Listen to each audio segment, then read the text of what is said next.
નમસ્કાર વિદ્યાર્થી મિત્રો, આજે આપણે આપણા સબસ્ક્રાઇબર દ્વારા કમેન્ટ આવેલી છે તેના જવાબ આપવા જઈ રહ્યા છે। વિદ્યાર્થી મિત્રો, ઘણા બધા પ્રશ્નો એક સમાન છે। મને જેટલા અગત્યના પ્રશ્નો લાગ્યા છે એટલા બધા જ પ્રશ્નો મેં લીધા છે, બરાબર। તો ચાલો વિડીયો શરૂ કરીએ।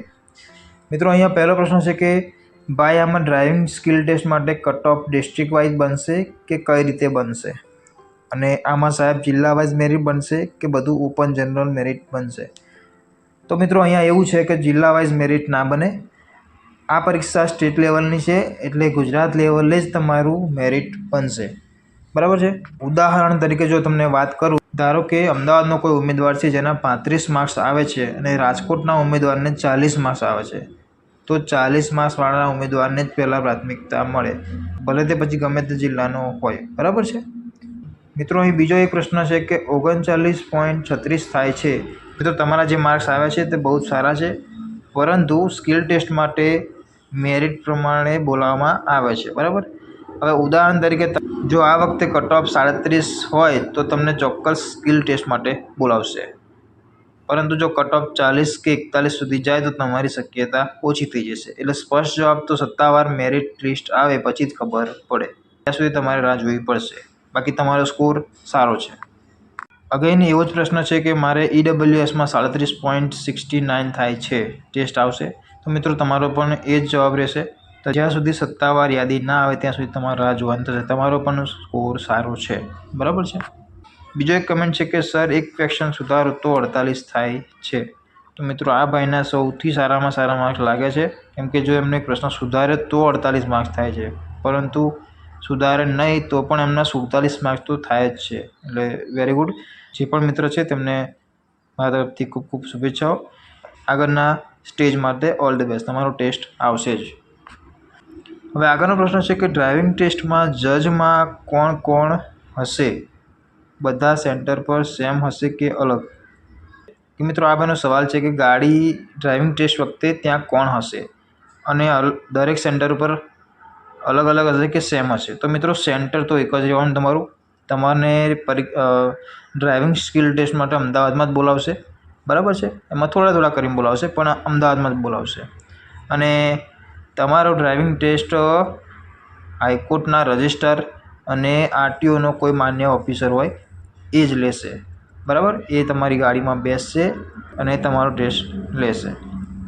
અગેન કમેન્ટ છે કે 39.36 થાય છે મારે, વેરી ગુડ, તમારો ટેસ્ટ આવશે। બીજી એક કમેન્ટ છે કે સર મારા 27 માર્ક્સ થાય છે। તો મિત્રો, 27 માર્ક્સ પર હાલની પરિસ્થિતિમાં સ્કિલ ટેસ્ટ માટે તમારી શક્યતા ઓછી છે, પણ તમારી કેટેગરી શું છે, તમારું કટ ઓફ કેટલું જાય છે એના ઉપર તમારો આધાર રાખે છે। તો તમારો અંતિમ નિર્ણય તો સત્તાવાર મેરિટ લિસ્ટ જાહેર થાય ત્યારે જ ખબર પડે, બરાબર છે। આગળની કમેન્ટ છે કે મેરિટ લિસ્ટ ક્યારે આવશે? તમારો પ્રશ્ન સારો છે મિત્રો। સામાન્ય રીતે લેખિત પરીક્ષા પછી 1 થી 2 અઠવાડિયામાં મેરિટ લિસ્ટ આવી જાય છે, પરંતુ જો ઉમેદવારોની સંખ્યા વધારે હોય તો થોડો સમય લાગે છે। આઈ થિંક એકાદ મહિનામાં તમારે આવી જ જાય। અને હવે 10 તારીખે પરીક્ષા હતી તો 20 દિવસ તો થઈ ગયા છે। આ 10 દિવસની અંદર તમારું આવી શકે છે, કેમ કે જ્યારે 2024ની ભરતી હતી ત્યારે તો લગભગ 12 થી 15 દિવસમાં જ મેરિટ લિસ્ટ આવી ગયું હતું। તો તમારે 10 દિવસ રાહ જોવાની રહેશે, અને તમારે હંમેશા હાઈકોર્ટની વેબસાઇટ જોતા રહેવાનું, બરાબર છે। બીજી એક કમેન્ટ છે કે સ્કિલ ટેસ્ટની માહિતી લાવો સર, ડ્રાઇવિંગમાં શું હશે, કઈ રીતે હશે, મૌખિક ક્વેશ્ચન કેવા હોઈ શકે, એના આન્સર કઈ રીતે કરવા, એના પર એક લેક્ચર લાવો તો બધા માટે હેલ્પફુલ રહેશે। સરસ પ્રશ્ન છે મિત્રો, પણ મારી પાસે અત્યારે એટલો સમય નથી કે તમને હું આ સંપૂર્ણ માહિતી આપી શકું, પણ તમને ટૂંકમાં જણાવી દઉં કે મિત્ર, તમને મૌખિક પ્રશ્નમાં શું પૂછી શકે છે? તમને ગાડીઓના પાર્ટ્સ વિશે, સિગ્નલો વિશે, બરાબર છે। જેમ કે જો સિગ્નલ તો તમને ખબર જ છે, પણ પાર્ટ્સમાં એવું હોય કે તમારા હેન્ડબ્રેકનો ઉપયોગ શું છે, પછી રેડિએટરનો ઉપયોગ શું છે, બરાબર, મારું ક્લચ, ગિયર અને બ્રેક ઉપર કંટ્રોલ કેવું છે, રિવર્સ અને પાર્કિંગ તમે કેવી રીતે કરો છો, બરાબર છે। આ બધા તમારે સહેજ ધ્યાન રાખવા જેવી બાબતો છે, કેમ કે અગાઉની પરીક્ષામાં ઘણા ઉમેદવાર સીટ બેલ્ટના લીધે રિજેક્ટ થયા હતા, કેમ કે નાની નાની બાબતો છે, આ સીટ બેલ્ટ ના પહેરવું, બરાબર। તમે એમ વિચારો છો કે અહીંયાથી અહીંયા જવું છે ક્યાં સીટ બેલ્ટ પહેરવું, પણ સાહેબ એ બધું ધ્યાનમાં લેતા હોય.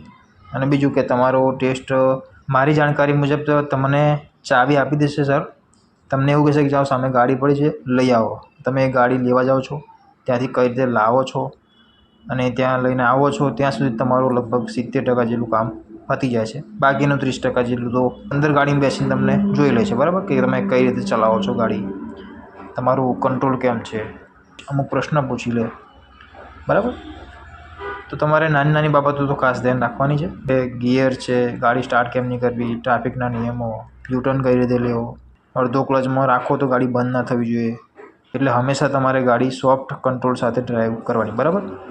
તો આ હતા તમારા અગત્યના પ્રશ્નો. મને આશા છે કે આ વિડીયો તમને સ્પષ્ટતા આપશે. પણ બીજો કોઈ પ્રશ્ન હોય તો તમે કમેન્ટ કરજો, તમને હું રિપ્લાય આપી દઈશ. તો મિત્રો હવે આપણે મળીશું જ્યારે હાઈકોર્ટની વેબસાઇટ ઉપર યાદી બહાર આવશે કે કેટલા લોકોને ડ્રાઇવિંગ ટેસ્ટ માટે બોલાવે છે ત્યારે જ, બરાબર છે. હવે પછી આપણે ત્યારે મળીશું, બરાબર છે.